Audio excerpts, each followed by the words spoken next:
তোমাদের কটা কি না ডেলি একই খাবার খাওয়া ভালো লাগে? এই টিফিনটা তো নিয়ে যাও।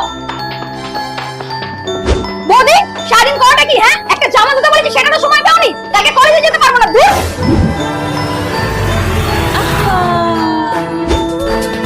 এটা দাও।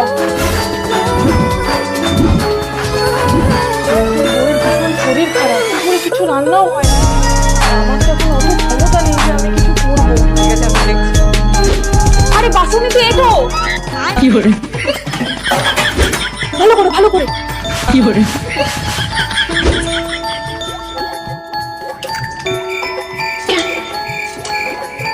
এই ভুল তুলে গেল, ভুল তুলে গেল। কি করে সরি, আমার ভুল হয়ে গেছে। কেন সবসময় বলো না সারাদিন কি করি, তাই আজকে কিচ্ছু করি। কি করে ও মা, এদের একটা ব্যবস্থা করতে হবে।